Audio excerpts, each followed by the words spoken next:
NEET की exam में असफल होने के बाद भी यतेंद्र सिंह ने हार नहीं मानी और सफलता की उड़ान भरी है।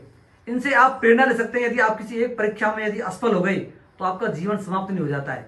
इन्होंने यह साबित करके बताया है, पढ़ाई लगातार जारी रखी, अपना एक मुकाम हासिल किया है। आज सहायक कमांडेंट एसएसबी सशस्त्र सीमा बल में इनकी पोस्टिंग हुई है।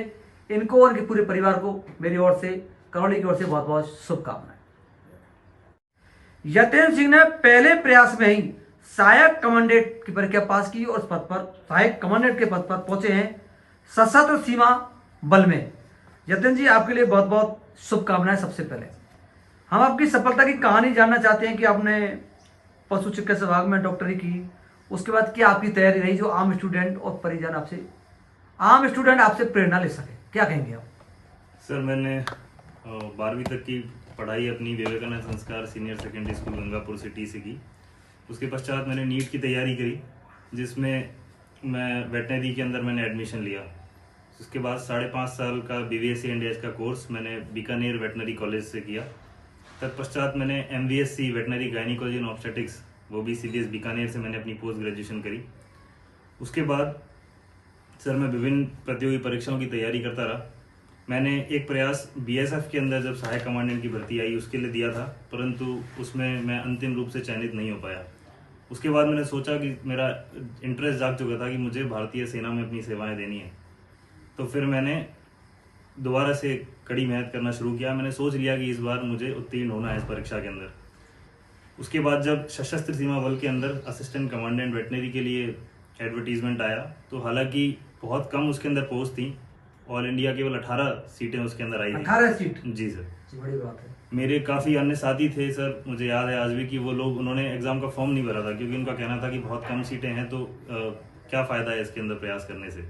पर मैंने सोच लिया था कि मुझे कैसे भी इस परीक्षा को उत्तीर्ण करना है। जिस दिन मैंने फॉर्म भरा था मैंने तभी से इसकी तैयारी शुरू कर दी थी। उसके बाद अलग अलग चरणों के अंदर ये चीज़ें हुई, जैसे पहले डॉक्यूमेंट वेरिफिकेशन हुआ, फिर रिटर्न एग्ज़ाम हुआ 22 जनवरी 2024 को। उसके बाद सर इसमें इंटरव्यू होता है। तो ये सारे चरणों को मैंने क्रमबद्ध तरीके से पास किया और अंतिम रूप से ऑल इंडिया रैंक 2nd के साथ मेरा चयन सशस्त्र सीमा बल में असिस्टेंट कमांडेंट के पद पे हुआ। दूसरा आपका स्थान आया करौली। जी। अच्छा, आप अपनी सफलता को मैं किसको श्रेय देना चाहेंगे कि आपकी पढ़ाई का तरीका रहा, थोड़ा विस्तार से बता दें। सर, मैं अपनी सफलता का श्रेय सर्वप्रथम परमपिता परमेश्वर के साथ मेरे आदरणीय बाबू साहब और मेरे परिवार के अन्य जो बड़े लोग हैं और मेरे माता पिता, उनको मैं अपनी सफलता का श्रेय देना चाहूँगा। आपका पढ़ाई का तरीका क्या रहता था? इस तैयारी आपने जो की थी ना, किस प्रकार की थी? सर, पढ़ाई का तरीका मेरा इस तरह का था कि जब पहले प्रयास में मेरा सिलेक्शन नहीं हो पाया तो, और उसके बाद जब देखा कि सीटें भी बहुत कम हैं, लेकिन मेरे मन में एक चीज़ थी कि जो भी क्वेश्चंस आने वाले हैं, जो भी चीज़ें पूछी जाएंगी परीक्षा के अंदर, वो आएंगी तो सिलेबस से ही। तो मैंने तो ये डिसाइड किया, हालांकि कई लोगों को ये तरीका बहुत और लग सकता है, मैं जब दूसरे लोगों से शेयर करता हूँ तो उन्हें अजीब लगता है। मैंने सर जितना भी कुछ वेटनरी के अंदर था मैंने सब कुछ पढ़ डाला। लाइक हमारे 17 सब्जेक्ट्स इसके अंदर होते हैं, तो मैंने लगभग 15 सब्जेक्ट जो थे उनको थॉरली पूरा, जो मैंने 5.5 साल के अंदर पढ़ा था, मैंने सारी किताबों से उनको अच्छे से पढ़ा। और मैंने बस ये अपना लक्ष्य बनाया कि इससे बाहर तो कुछ आने वाला है नहीं, और मैं कोशिश यही करूँगा कि मेरे 100% नंबर आएँ, क्योंकि हालांकि कभी संभव नहीं हो पाता है। तो पर मेरे अच्छे मार्क्स आए थे रिटर्न एग्जाम के अंदर, जिसकी वजह से मुझे अंतिम रूप से चयन होने में मुझे फायदा हुआ। एक कहावत है, किताबों घोट के भी गए आप, कह सकते हैं भाई। आपने सब कुछ पूरी किताब ही पढ़ डाली। यह स्टूडेंट से प्रेरणा ले सकते हैं आप। इसने कोई शॉर्टकट का रास्ता नहीं अपनाया, पूरा विस्तार से अध्ययन किया। अच्छा, आप कितने घंटे पढ़ा करते थे, क्या आपका तरीका रहता था? हालांकि कोई टारगेट फिक्स था या घंटे फिक्स थे? ऐसा कोई फिक्स टारगेट नहीं था। कुछ दिन ऐसे भी होते थे जब पढ़ाई काफ़ी, मैं हालांकि टाइम दे के नहीं पढ़ता था, जितना ही मुझे खाली समय मिलता था उसमें मैं लगभग मान सकते हैं 4-5 घंटे मैं पढ़ने की कोशिश करता था रोज़। पर कोई कोई दिन ऐसे भी होते थे जिसमें कि पढ़ाई नहीं भी हो पाती थी, कभी 1 घंटे भी पढ़ाई हो रही है, पर मेरा प्रयास यही रहता था कि मैं डेली किताबों से टच में रहूँ। क्यों टारगेट फिक्स करते हैं? आज क्या करना है आपको? हाँ, ये मैं डेली अपना बनाता था कि मुझे इतने दिनों के अंदर ये चीज़, ये सब्जेक्ट या सिलेबस मुझे कवर अप करना है, ये मेरा बिल्कुल टारगेट रहता था। पर कोई कोई दिन ऐसे होते हैं हफ्ते में कि जब आप नहीं पढ़ाई को समय दे पाते, या कोई और चीज़ों में भी, क्योंकि मैं पोस्ट ग्रेजुएशन कर रहा था तो जायज़ बात है कि उसका भी मुझे रिसर्च का भी काम रहता था, तो उन चीज़ों में भी मैं फिर लगा रहता था। तो इस चीज़ को, जीवन में कभी निराशा आई आपके मन में, यार क्या बहुत परेशान हो गया, अब छोड़ देना चाहिए पढ़ाई? निराशा सर, निराशा कहना सही है कि नहीं मुझे नहीं पता, लेकिन जब मैं नीट की तैयारी कर रहा था तो मेरा MBBS में सिलेक्शन नहीं हुआ, मैं मेडिकल कॉलेज के अंदर एडमिशन मेरा नहीं हो पाया। तो एक जनरल ये परसेप्शन यही है लोगों का कि आप मेडिकल के अंदर अगर MBBS को ही सर जो है वरीयता दी जाती है, उसको अच्छा माना जाता है, वेटनरी को थोड़ा इन्फीरियर माना जाता है। तो उस वक्त थोड़ा सा मुझे खराब लगा जब मैं BBSc इंडिया के प्रथम वर्ष में था। तो मेरे ज़्यादातर जो मेरे साथी हैं वो सभी MBBS कर रहे हैं और कर चुके हैं अभी। तो मुझे थोड़ा सा इन्फीरियर फील होता था कि मैं जो हूँ उनकी समकक्ष नहीं हूँ। पर फिर मैंने ये प्रयास किया कि मैं अपने ही फील्ड के अंदर मैं अच्छी जो मास्टर बने। बिल्कुल। उसके तो बाद उस आप वक्त मुझे थोड़ा खराब लगता था, लेकिन फिर मैंने अपनी फील्ड के अंदर एक्सेल करना शुरू किया, चीज़ों को अच्छे से मैंने पढ़ा, ध्यान दिया पढ़ाई पे। तो उसके बाद अब मुझे इसका कोई दुख नहीं है कि मैंने MBBS में नहीं कर पाया। अब आपके वो साथी मिलते हैं आपको, बातचीत हुई? बिल्कुल, मेरे काफ़ी साथी मेरे संपर्क में हैं। हाँ, क्या कह रहे हैं?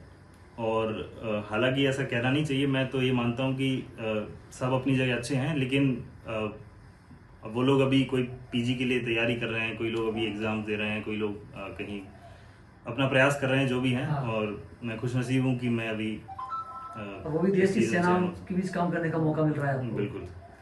अच्छा, आपने नेगेटिव पॉइंट बताया, आपको जिंदगी में सफलता मिली है क्या? मैं आज बहुत खुश कब हुई सर? हाँ जी। खुशी का ऐसा है कि हाँ, कह सकते हैं कि ये क्षण भी काफ़ी खुशी देने वाला था। हाँ। इससे पहले भी सर जो भी छोटे छोटे खुशी के कभी मौके आते थे, मैंने जब PG के लिए एग्ज़ाम दिया तो मेरी सर उसमें भी राजस्थान में मेरी 19वीं रैंक थी और मुझे अपना मनचाहा सब्जेक्ट गायनिकोलॉजी से मुझे PG करनी थी, वो मुझे मिला पोस्ट ग्रेजुएशन के लिए। तो वो भी एक खुशी का क्षण था। आपने किस किस से गाइड लिया इस दौरान? सर गाइडेंस के लिए मेरे इससे पूर्व में जो मेरे कई सीनियर्स हैं, जो लोग पहले सेलेक्ट हो चुके हैं, मैंने उनसे बातचीत मैंने की। तो गाइडेंस के रूप में तो उन्हीं से मैं कहूँगा। अब आपका मकसद क्या है आगे?